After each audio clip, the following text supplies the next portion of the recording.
All right, class. First off, as always, good day. I'm glad you're here. So, this lesson is going to be about a very, very important man when it comes to French history, and that's Napoleon Bonaparte. Okay.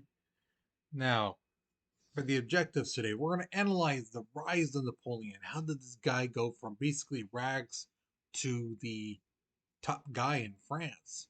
We're going to examine the significance of the Napoleonic Code, and we're going to create an argument on whether Napoleon is taking on too much by challenging all of Europe, basically. Okay.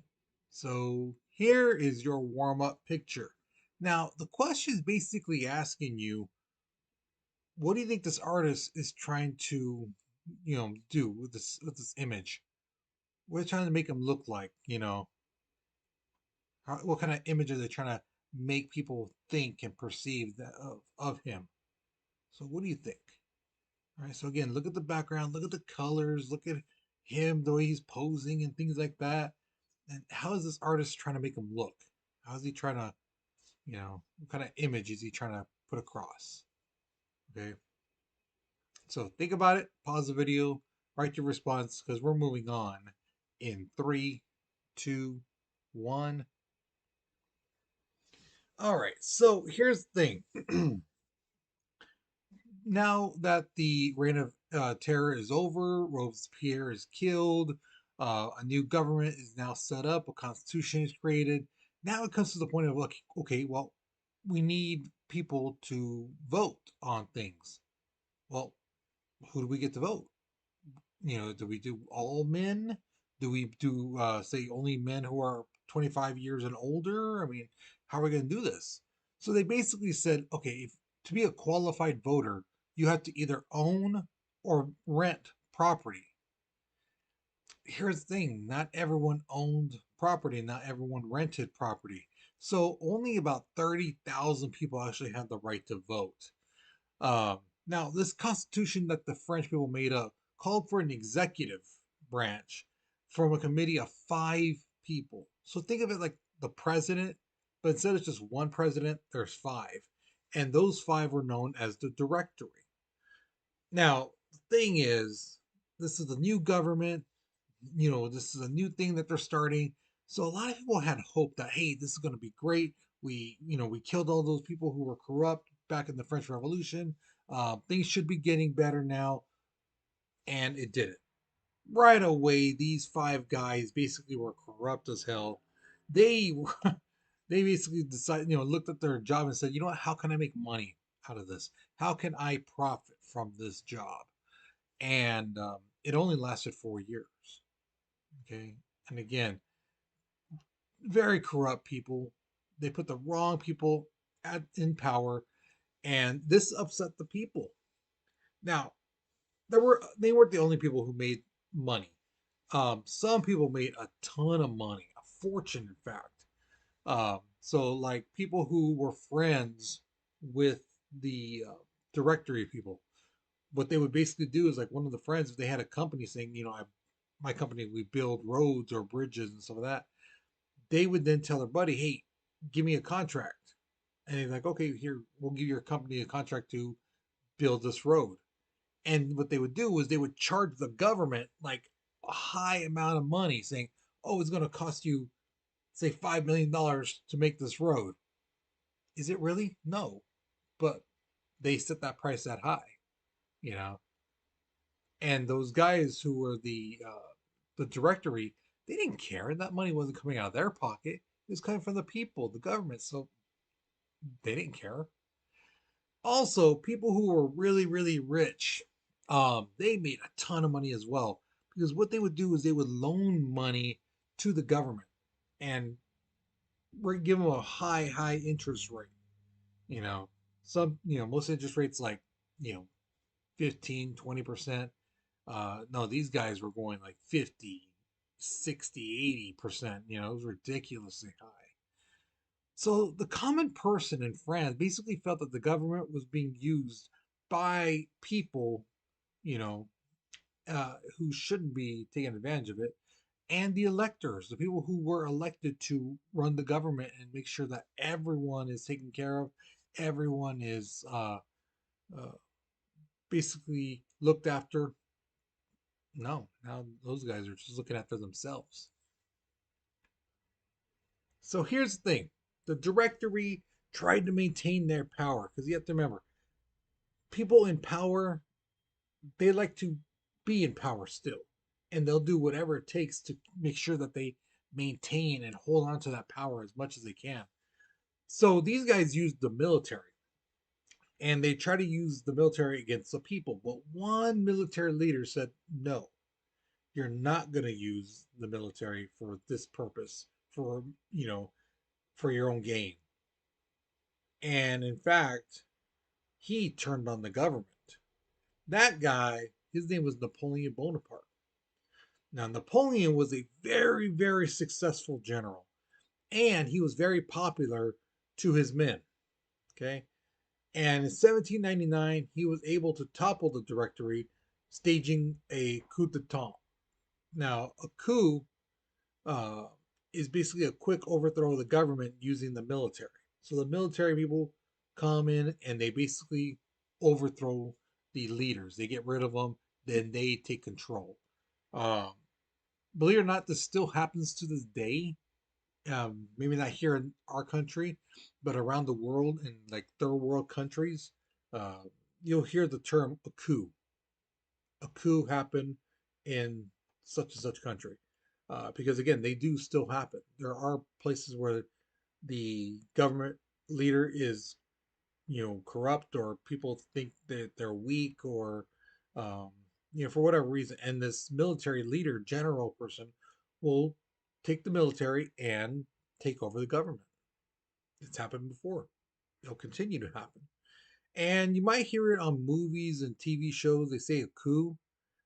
That's what the coup d'etat is. Um, so that's what they're meaning. Okay.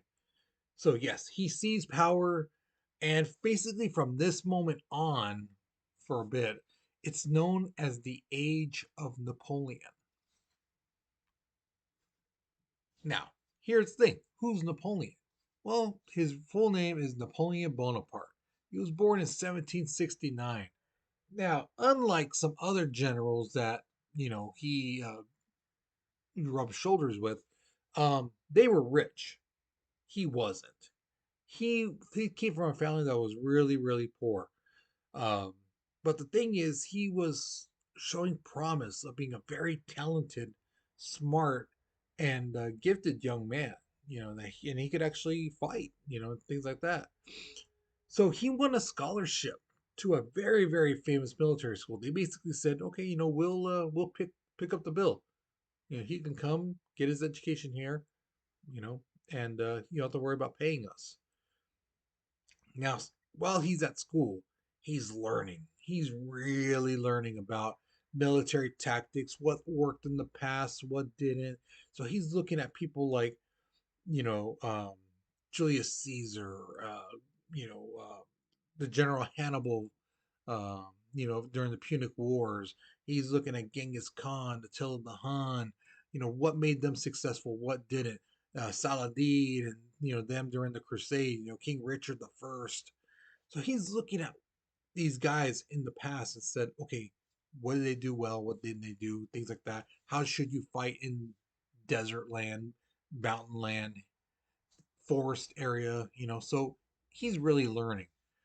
Um, by the time he finishes school, he's already appointed as a lieutenant. So he's already ranked, you know, he's already ranked in the French military when he gets out of school. Most people, when they get out of school and they go into the military, they're ranked at the very bottom of private, and he's not. Now, here's the thing though: people he went to school with, they didn't like him. They made fun of him because the thing is, he grew up in the southern part of France near Italy, and so instead of speaking French like "Comment allez-vous?" "Très bien," like that, he spoke with an Italian accent, which would be like "Comment allez-vous? Ça bien?" It just sounded different, so he got picked on quite a bit for his accent and things like that from his classmates. But that didn't stop him. Okay. The thing is, he kept climbing up the ranks. He, served in the army, and by the time he was 23, he was already a captain in the French army. At 25, he was a brigadier general. And the thing is, he was in control of, you know, some thousand men, you know, and some of these guys were like 30 years old. They were older than him. And some of these soldiers were like, why am I listening to this kid for? I'm older than him. I know more about war than this guy does. And they were dead wrong. you know. Um, so 2 years after that, uh, he becomes the commander for the French army in Italy. So he has like a whole battalion of men. You know, we're talking tens of thousands, if not hundreds of thousands of men in his command in the Italian area. And now, what made Napoleon so great? What made him so amazing compared to other people? Well, like I said, he was a student of war. He studied. Um, and he realized, the best way to attack is fast.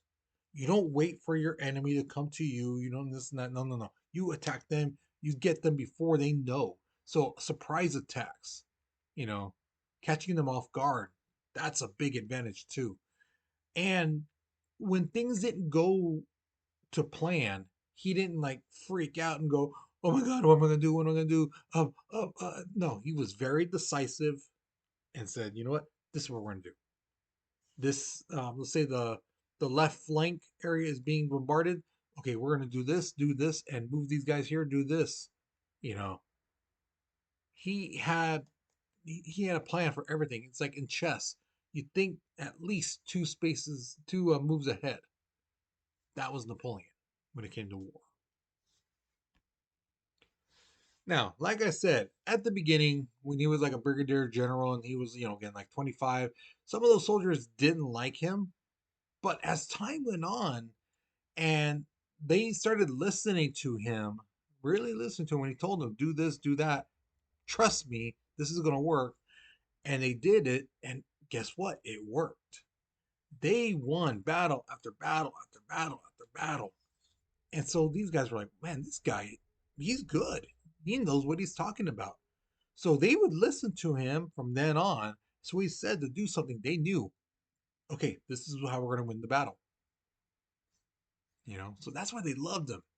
Because again, when you're winning a battle, winning a war, you tend to stay alive. You don't, you and your friends and so that the other soldiers, they don't die typically, you know. So in 1799, he returns to France as a hero. People were just like, "Oh my God, this is that Napoleon guy we read about," and things like that. So then comes the part with the directory and stuff like that, and then the coup happens.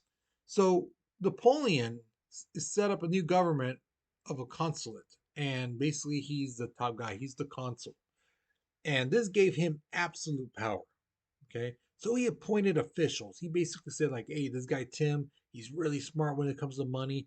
I'm gonna make him the treasurer, and things like that. This guy, he's really good. He knows what's going around, you know, France and some of that all around. He has connections. I'll make him Secretary of State.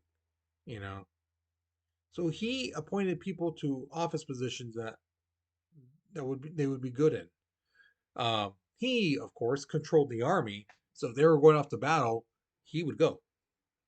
Um, Foreign relations, so how they dealt with Italy and Prussia and Germany, places like that.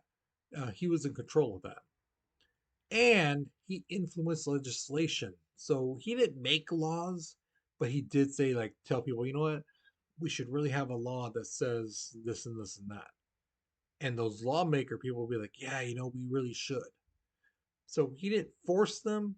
He didn't say, oh, this is going to be the law of the land, but he did suggest it and they took it into consideration.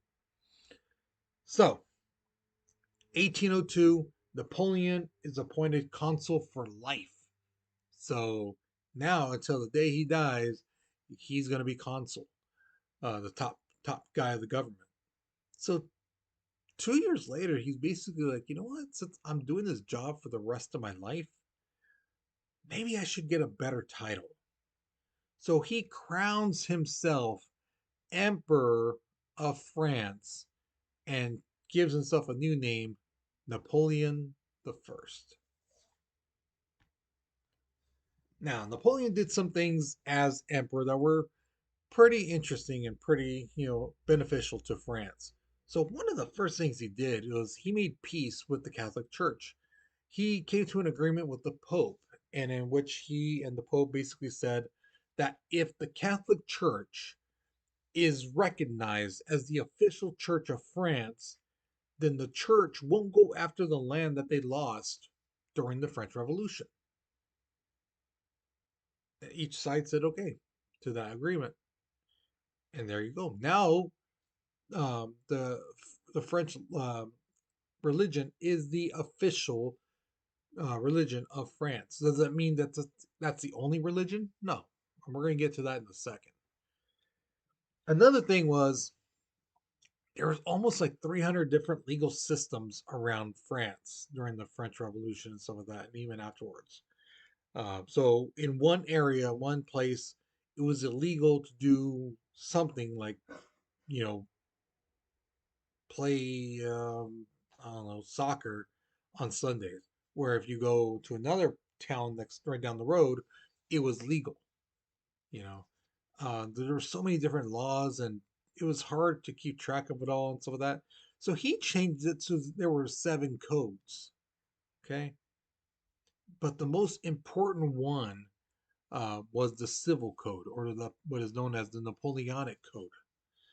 Basically, it said number one thing, equality for all citizens before the law. So it doesn't matter if you're rich, poor, this and that, um, uh, old, young, whatever. Let's say you kill somebody, right?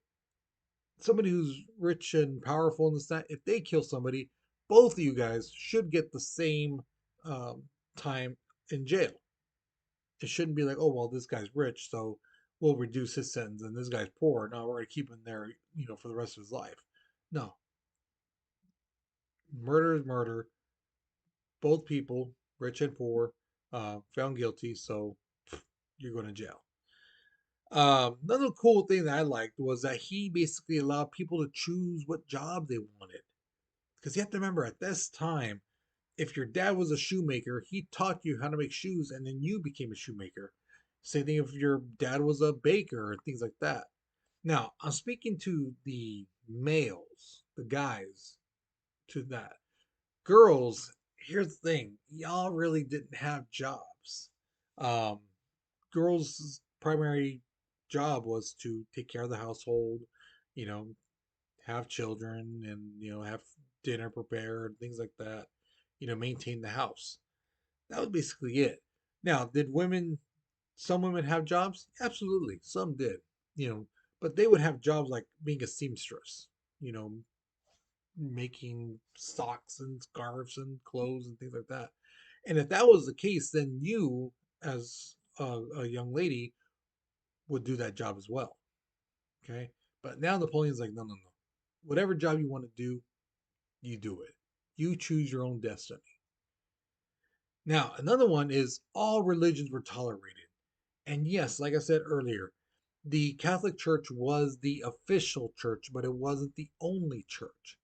The only difference was, let's say there were some Muslim people, right, in France. And they're like, hey, we want the government to recognize our religion. The governments would say no. If they try to say, oh, we want this official holiday, you know, the government would say no. We're only going to recognize the Catholic holidays, things like that. So that's basically what it was. But if you wanted to go to church, go to church. Go to the mosque, things like that. So people could practice their religion, but just their holidays and things like that wouldn't be recognized by the government. And lastly, serfdom is done with. No more nobles, no more lords, no more peasants. That's done with. Okay. Now, ladies, really cool thing happened too with him. For one of the interesting things I found was he made it a lot easier for girls to get divorced. So if your husband, was cheating on you, beating you, things like that, and you want a divorce, instead of providing, you had to like provide proof and things like that. Now it's like, no, you could just get divorced. Okay. Another thing was girls could inherit property. Okay. Now I had a student earlier in class going, well, couldn't they before? Yes, they could, but the thing is, it was only a temporary hold. So let's say if you were a young lady and your father passed away and you're the only child, that land, yeah, will go to you. But as soon as you got married, then that land went to your husband. And what would happen is a lot of times the husband would then divorce the girl and now he has that land. That's his land. So under Napoleon's rule, no, girls have the land. They can have land. And if a guy tries to divorce her, well, no, that land's still hers. The father gave it to her. She inherited that land, you know. And just like that same student said in class, well, why couldn't girls have land? Because the way they saw it was, again, girls were supposed to be at home taking care of the family, and if you had land, you're supposed to be farming, and women weren't seen as farmers. That was a more like a man's job to plow the land and things like that, harvest, So that's why. So now let's look at the bad thing that Napoleon did. One of the worst things, in my opinion, because I don't like censorship, um, and that's Napoleon shut down 60 out of 73 newspapers in all of France. So only 13 newspapers were allowed to function. He banned a bunch of books and newspapers. Like I said, I don't like censorship. I don't like when the government tries to say, you can't read this, you can't do that, you can't hear this. No, I don't like that. So to me, that's a big no-no, in my opinion. Now, here's the thing too. Let's say you wrote a book and you want to get it published. The government would have to read your book before it gets published. And if there's something in there that they didn't like, they would either tell you um, to reword it, change it up, or they might just like toss it and say that's crap. You know, even mail was read before it was delivered to people. So let's say Joe Schmo over here, let's say I'm the Emperor Napoleon, Joe Schmo over here doesn't like me, has been saying some stuff around his town about me, then Napoleon will basically say, hey, that guy's mail. I want you to read everything. Anything that's being sent to him, anything he sends to other people. Now, a student in class asked me, well, how would they know? You know, well, back in the day, they used to get wax. They would fold the letter, put with wax drippings on it. They would melt it and get a little stamp and hold it down till the wax cooled a little bit, and then take it off. So if someone saw that the seal was broken, they knew, hey, someone read this letter. You know, and Napoleon and his people had no problem breaking the seal and being like, here's your letter. Yeah, we read it. What are you gonna do about it? Um, Also, Napoleon launched an attack on most of Europe. So if you look at that map, all that blue area, that's now France. France is just a small little section. Um, in class, I would have the little pointer, but let's see if this works. Yeah. So this area is basically France. I hope you could see that where I'm moving the little arrow. That's France, original France. He conquered everything else in blue. He did that either through fighting or marriage. You know, he would have his family marry somebody, and from that place, king or the prince or princess, things like that. And basically, he looking at his empire the way it is at that point. It was like, you know what? It's gonna run for like hundreds of years. My grandchildren will still be able to be emperor or empress of this territory. So he's conquering places all over Europe and countries like Great Britain, Portugal, Sweden, Russia. Some of these countries don't like each other, especially like Britain and Russia. They don't like each other. They, in fact, hate each other. But They know two things. One, they can't defeat Napoleon by themselves. And two, yeah, they may hate one another, but they hate France more. So this is where a temporary alliance is made between these countries that don't really like each other. They're like, you know what? Let's put our differences aside and focus on Napoleon. Okay. Now, here is my question to you. Like I said, those countries didn't like Napoleon. They hated each other, but they really hated Napoleon and France. So, do you believe that this old proverb, the enemy of my enemy is my friend, do you think that's true? What do you think? And explain why. Why do you say, yeah, that's true, that makes sense? Or why do you say, no, that's not how it works. No, that's a stupid saying. What do you think? Okay. So think about it, write your response. Okay. Once you finish this question, you're done with this lesson. So hopefully you learned something new. Hopefully you enjoyed it. With that being said, guys, you take care, you be safe, and I'll see you guys later. Okay.